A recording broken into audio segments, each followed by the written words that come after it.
I want to welcome you to the Engineer Your Success podcast. My name is Dr. James Bryant. I am your host and your guide to designing a life where you are truly winning at work and at home. And I hope that you are having a great week. In past episodes, we've talked about the power of intentional goal setting, honest self reflection, and the role that strategic planning plays in driving achievement over time.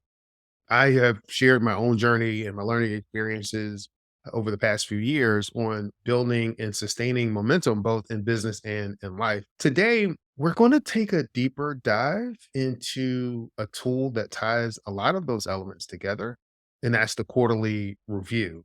So, taking time every 3 months to step back, assess your progress, and recalibrate goals is crucial for your continuous improvement. And when it is done right, it creates the cadence of intention that really drives consistent growth.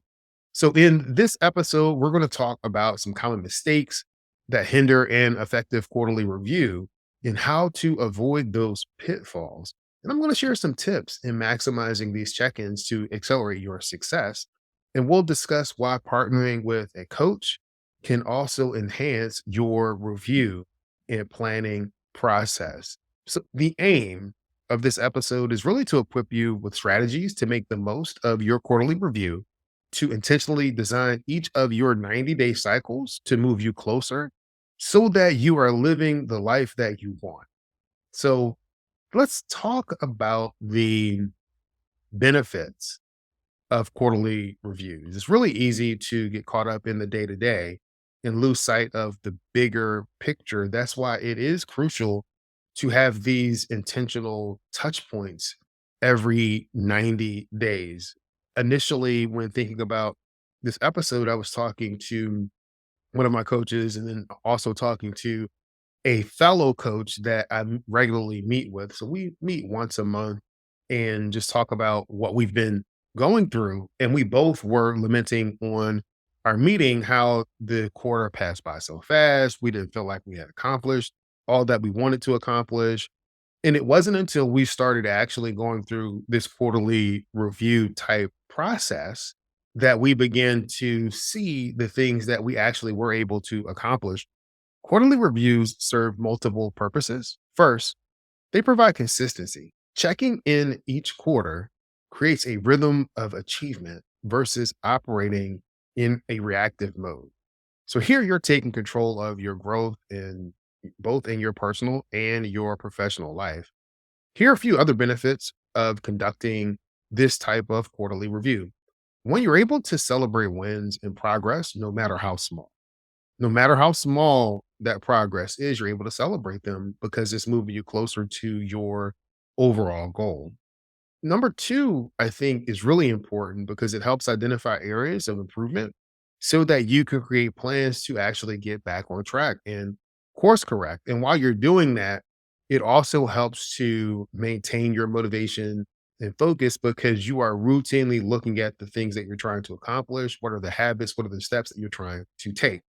Some of the pitfalls that get in the way of us doing these types of reviews include getting discouraged by goals that are not fully met. If you are being overly self critical, dealing with perfectionism, if you're only focusing on the negatives and not celebrating the wins and viewing unmet goals as failures rather than opportunities to improve. And another thing that happens is that we reflect without translating those insights into clear action plans for the future. Here's some ways you may be able to overcome this. So, getting discouraged by unmet goals is really understandable, but the key is maintaining your perspective. Understand that progress is not linear. Reframe your setbacks as opportunities for growth and focus on accomplishments made, not just on remaining gaps. Every step forward is still a win because it is a step towards your goal. Rather than view unmet goals as failures, see them as open doors. Failure is beneficial feedback on areas needing adjustments. Refocus your efforts and try new approaches with the right mindset. Stumbling blocks can become stepping stones. If you're only focusing on the negatives, it really skews your view. So intentionally identify strengths, achievements, and positives over the quarter or the reporting period and give yourself credit for all that you've done. A balanced assessment really helps us from losing motivation. In terms of turning reflection into action, you do want to use the insights that are gained to make specific measurable plans for improvement. You want to document tasks, metrics, and timelines, and then execute. So reflection without application is what I would say is wasted potential. The key in each case is maintaining positivity and objectivity so that you can be your own best advocate and guard yourself through the challenges while truthfully assessing opportunities for growth. With this mindset and being action oriented, the pitfalls transform into catalysts for success. I want to take a moment to lean into the whole concept of reflection without application a little bit more because reflection does provide insights on what went well, what needs improvements, and lessons learned. But those lessons then need to be translated into clear goals and action plans for the next quarter or for the next period. Think of reflection as gaining some raw data and planning as turning that data into your forward momentum. Setting goals based on those reflected insights is key to keeping the continuous improvement cycle of moving over time. So now I want to spend some time just reflecting on these questions for your review. So, what are my biggest accomplishments and wins in the first quarter, both personally and professionally? Take some time to acknowledge and celebrate these achievements. What goals did I set for myself in Q1? And how much progress did I make towards them? If you didn't fully meet a goal, avoid self criticism. Simply analyze what held you back and what you can adjust moving forward. The next question is, what new skills did I build over this quarter?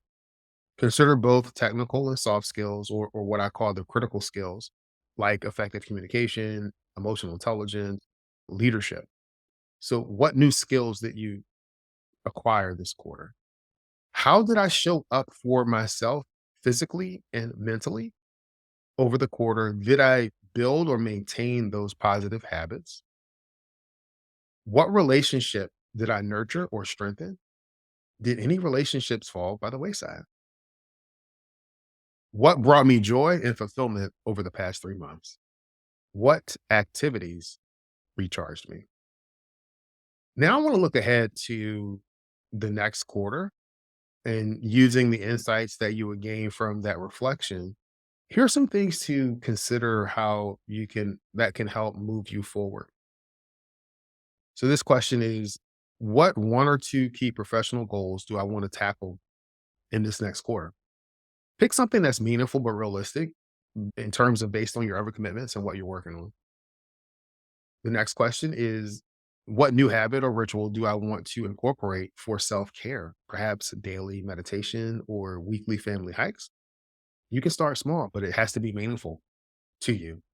Another one is, who in my network should I make an effort to connect with more over the next quarter, whether that's personally or professionally or both? What skills do I want to develop this quarter through reading, courses, mentorship, coaching, or other resources?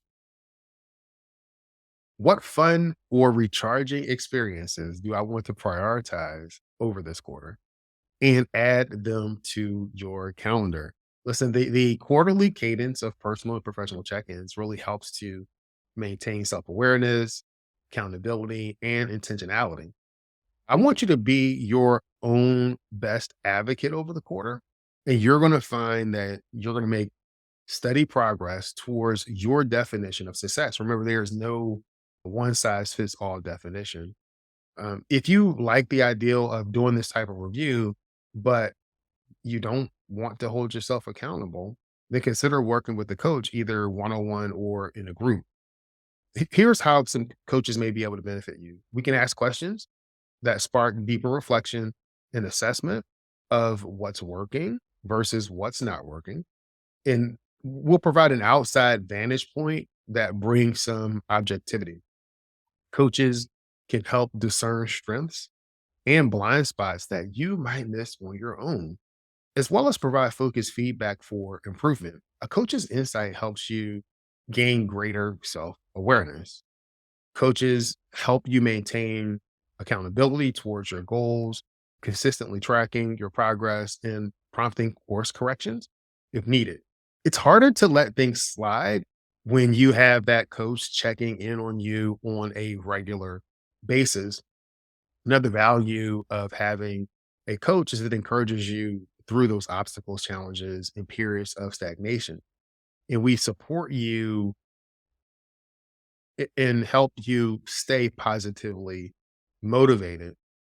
And another is that given the permission, we can share strategies and tools and best practices to help optimize your review and your planning process, just in terms of things that we've worked through with our other clients. And so partnerships really accelerates your development and it'll save you time compared to trial and error of doing it on your own. Listen, if you want to explore how I can help, you can email me at james at engineeryoursuccessnow.com, or you can use the link in the show notes to book an appointment so we can talk about your quarterly review, helping you develop your goals and living the life that you want, where you are winning at work and at home. Really appreciate you spending time with me this week. Think through these questions in terms of what you want to gain out of your quarterly review. I'm going to end this podcast like I end every podcast, and that's this. Many people know what to do.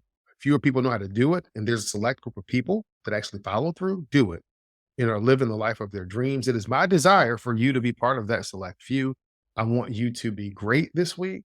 I want you to have a great week. I want to remind you that you are worthy and that you are worth the effort. This is Dr. James Bryant, your guide to winning at work and at home. All right, bye.